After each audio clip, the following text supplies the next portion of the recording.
എടാ ചെറുക്കാൻ നീ നേരെ കൊമ്പത്തിരിക്കത്തുള്ളൂ. എവിടെ ഇത്ര നേരം? ഉറക്കം എണീറ്റപ്പോൾ തന്നെ 1 മണിയായി. പിന്നെ അതിന്റെ ക്ഷീണം തീർക്കാൻ വേണ്ടി ഞാൻ കുറച്ചിട്ട് കിടന്നു. അല്ല നീ ഇന്ന് ജോലിക്ക് പോയില്ലേ? ഓ ഞാനും ഒന്നും പോയില്ലടാ. എടാ ഞാൻ ഒരു കാര്യം ആലോചിച്ചോണ്ടിരുന്നേ. നമ്മൾ എന്താ പഠിച്ചാൽ നമ്മൾ എന്തൊക്കെയാ ചെയ്യുന്നത്? ഒന്നും അങ്ങോട്ട് ശരിയാവും. പഠിച്ചതിനെയൊക്കെ പറ്റി എന്താ പറയാനാടാ? കുറെ സപ്ലി കിട്ടി തന്നെ.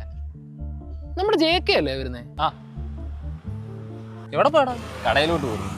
പൈസ കഴിഞ്ഞില്ല. ഞാനിപ്പം ഉള്ള സാധനം മേടിച്ച് വീട്ടിൽ പോവാ. പോട്ടെ, കുറച്ച് അത്യാവശ്യം. പോവും. ശരി. എടാ എങ്ങനെയാണെന്ന് ചെറുക്കനാടാ?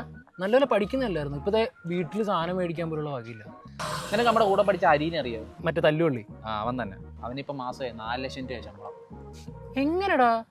അതൊക്കെയാടാ ഓരോരുത്തന്മാരുടെ സമയം നന്നായിരിക്കണം. നമ്മുടെ സമയം എന്നാളി ഇനി നന്നായിരിക്കുന്നത്. ആവും. ബൈ ഇരിക്കി. എടാ നമ്മുടെ സമയം സെറ്റ് ആവൂടാ. നമ്മൾ ട്രൈ ചെയ്യുന്നില്ലേ? ശരിയാവും. ട്രൈ ചെയ്യണമല്ലേ? അതെ. ഹലോ, എവിടെ? വീട്ടിനടുത്തോ? നിൽക്കുന്നു. ഞാൻ തവരും. അളിയ ഞാൻ അങ്ങോട്ട് പോവാണേ.